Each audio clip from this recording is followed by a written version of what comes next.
दोस्तों, supreme court ने property बिक्री से जुड़े अधिकारों के बारे में अब एक बेहद अहम फैसला दिया है। इसके मुताबिक 18 साल का होने के बाद नाबालिग माता पिता या फिर अभिभावक के उस फैसले को चुनौती दे सकता है जिसके तहत उसके नाम दर्ज कोई संपत्ति बेची या फिर ट्रांसफर की गई।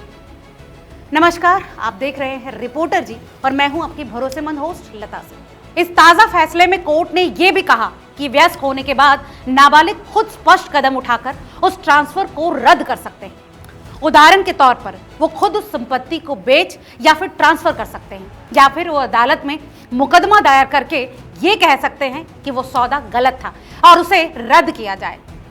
दोस्तों, आप जानते हैं कि आखिर क्या है ये पूरा मामला। दरअसल सुप्रीम कोर्ट का ये फैसला कर्नाटक के शमनूर गांव के एक पुराने विवाद से जुड़ा है। दोस्तों, साल 1971 में रुद्रप्पा नाम के एक व्यक्ति ने अपने 3 नाबालिग बेटों के नाम पर 2 प्लॉट खरीदे थे। बाद में उन्होंने कोर्ट की इजाजत लिए बिना ही प्लॉट किसी और को बेच दिए। जब बेटे बालिग हुए तो उन्होंने उन्हीं प्लॉट्स को आगे के.एस. शिवप्पा नाम के एक व्यक्ति को बेच दिया।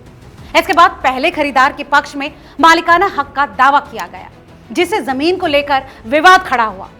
इसी विवाद में सुप्रीम कोर्ट ने साफ किया है कि अगर नाबालिग की संपत्ति उसके अभिभावक ने बेच दी है तो बच्चा 18 साल की उम्र पूरी होने के बाद उस सौदे को चुनौती दे सकता है।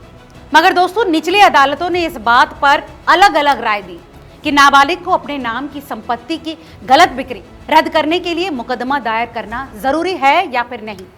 कुछ अदालतों का मानना था कि ऐसा सौदा रद्द करने के लिए कानूनी कार्यवाही जरूरी है, जबकि अन्य ने इसे जरूरी नहीं माना।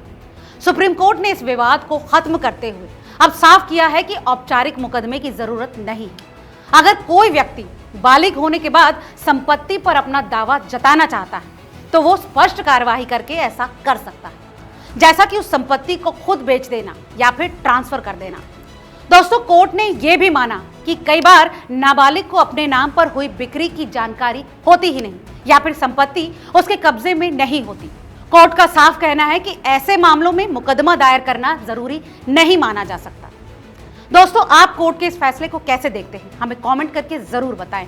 और ऐसी तमाम और अपडेट्स के लिए अगर अभी तक आपने चैनल को सब्सक्राइब नहीं किया है तो रिपोर्टर जी चैनल को तुरंत फॉलो और सब्सक्राइब कर लें। बहुत बहुत शुक्रिया।